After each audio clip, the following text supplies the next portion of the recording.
ጎርፍም ያለ እርከን ምራቅም ያለ ከንፈር አይቆምም የላቲኖች አነጋገር ነው። ከዕለታት አንድ ቀን አንዲት መነኩሲት ጎህ ሲቀድ ወደ ቤተክርስቲያን ሊሄዱ ይነሳሉ። አንድ ዛፍ አጠገብ ሲደርሱ ተንበረከኩና ሁለት እጃቸውን በልመና መልክ ዘርግተው ጸለዩ።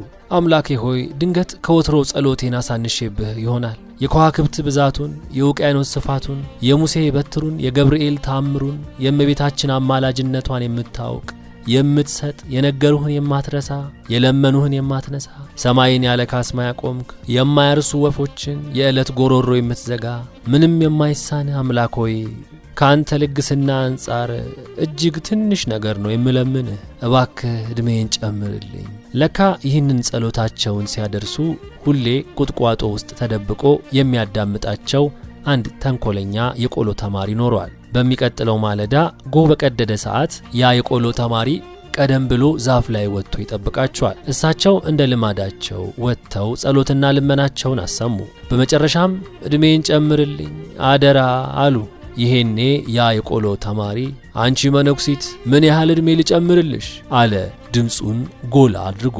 መነኩሲቷም ደነገጡ። ጸሎታቸው ተሰማ። ሲያስቡት 20ም ትንሽ ነው፣ 40ም ትንሽ ነው፣ 100ም ትንሽ ዕድሜ ነው። በመጨረሻ እንዲህ ሲሉ መለሱ። አምላኬ ሆይ አንድ ደሃን ከነጭራሹስ እዚሁ ብትተወኝ ምን ጎዳሃለው አሉት። የዓለም ኢኮኖሚ ጉዳይ አንጋፋ ባለሙያ የሚባለው አዳም ስሚዝ የሰው ልጅ ፍላጎት ወሰን የለውም፣ ያንን ከላይ ያየነውን ተረት ባበሽኛ ሳይገለጥልን አልቀረም። ሁማን ዋንትስ አር አንሊሚትድ ማለት ይሄ ነው። ዛሬ መጠለያ ጠይቀን ነገ ምግብ እንጠይቃለን፣ ከነገ ወዲያ መንቀሳቀሻ መኪና እንፈልጋለን፣ ከዚያ ታዲያ ሰፋ ያለ ግቢ እንዲኖረን እንጠይቃለን ወዘተርፈ። ችግሩ የሚመጣውና የሚስፋፋው መሰረታዊ ከሆነስ እዚሁ ላይ ነው ችግሩ። እንዳለው ሼክስፒር መሆን ወይስ አለመሆን የሚባለው ጥያቄ ማናቸውም ጉዳይ ለውሳኔ አሳሳቢ ደረጃ ሲደርስ የሚመጣ ነው። ውስጥን መፈተሽ አለመፈተሽ፣ እርምጃ መውሰድ አለመውሰድ ነው ጉዱ። ምኞት ከአቅም በላይ መሆን እንደሌለበት ማንም ጅል አይስተውም። ዜግነታችን ራሱ ያስጠላናል።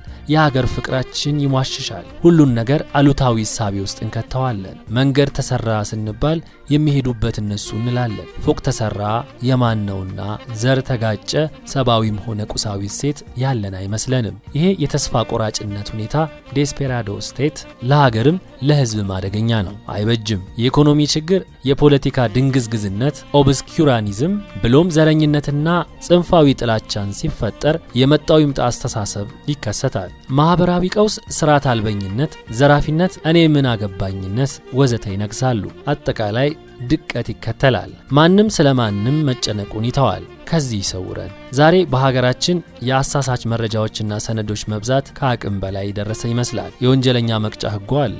የተጭበረበሩ ሰነዶች ግን ከመፈጠር አላባሩ። ሐሰተኛ የትምህርት ማስረጃ፣ በሐሰት የተፈበረከ ወይም ፎርጂድ ፍቃድ፣ ለምሳሌ የህንጻ ፍቃድ፣ የቀበሌ መታወቂያ፣ የግንባታ ፍቃድ፣ የመንጃ ፍቃድ፣ የንግድ ፍቃድ አልፎ ተርፎም የጋብቻ ሰርተፊኬት ሳይቀር በሙስና አዋላጅነት በሽበሽ ሆነዋል። የቀረው የአመጽ ፍቃድ ፎርጂድ ማሰራት ብቻ ነውም ተብሏል። እጅ ላይ ያለው ችግር በአግባቡ መፍትሄ ባለማግኘቱ ከድጡ ወደ ማጡ መሄዳችን ግድ ይሆናል። ብዙ ነገር ካንሰር አከል በሽታ ሆኖብናል። አሰቃቂው ነገር የጉዳዩ ተዋናዮች አለቃውም፣ ምንዝሩም፣ ህግ አውጪውም አስፈጻሚው መሆናቸው ነው። እርምጃ ማን ይውሰድ አሰኝቶናል። ህገ መንግስቱንም ህዝቡንም የረሱ አያሌ ሹማምንት ለመኖራቸው ዛሬ ብዙ አያጠራጥርም። ህገ ወጥነት ጣሪያው ጋር ሲደርስ ማጥፊያው ያጥራል። የንጉሱን ፊት አይተ ፈገግ በል የሚለው ተረት በየደረጃው እንደ መሪ መፈክር የያዙ በርካቶች ናቸው። ሁኔታዎች ከቁጥጥር ውጪ የሆኑ ለታ ግን ሁሉን ጥፋት በክልል ከማላከክ አልፈን የራስ ተጠያቂነት አፍጦ ይመጣል።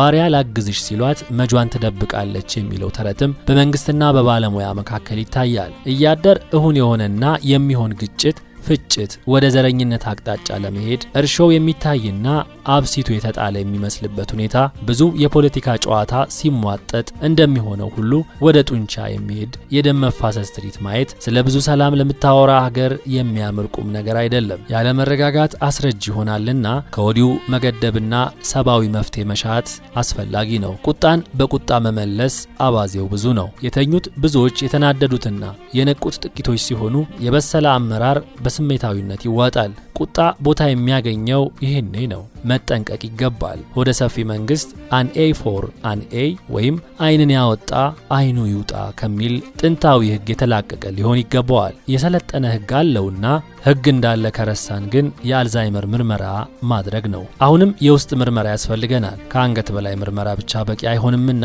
ትንሽ ቁስል ሰፍታ የአገር ህመም የምትሆን ከሆነ ጠቅላላ ምርመራ ይግድ ነው።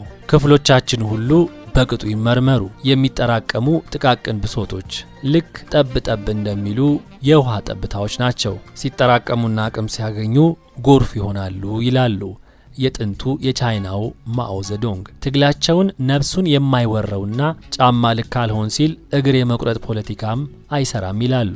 ጥቃቅንና አነስተኛ ችግሮች ያለ አራሚ እንደሚያድጉ አረሞች ናቸው። እያደር ዙሪያ ገባውን ዳዋ እንደሚውጠው ያደርጋሉና ከዚያ አይጥ በበላ ዳዋ ተመታ ነው ተከታዩ። ሀገራችን ከዚህ ውጣ እምቢ ከዚህ ግባ እምቢ አጣብቂኝ የሚያወጣ መላ መምታት አለባት። ቅርቃር ውስጥ ናት። በሰላም ማጣት ራስ ምታት ውስጥ ናት። በሰላም ማጣት ራስ ምታት መካከል ቅርቃሩ ጊዜያዊ ነው ወይስ አይደለም መመርመር ነው። አሁንም ጠብታዎች ጎርፎች ጅረቶች ወንዞች እንዳይሆኑ ቅድመ ማስጠንቀቂያዎችን ማየት ደግ ነው። ላቲኖች ጎርፍም ያለ እርከን ምራቅም ያለ ከንፈር አይቆምም ያሉትን ልብ ማለት ይጠቅመናል። ሰላም ለሀገራችን፣ ቸሩን ያሰማል።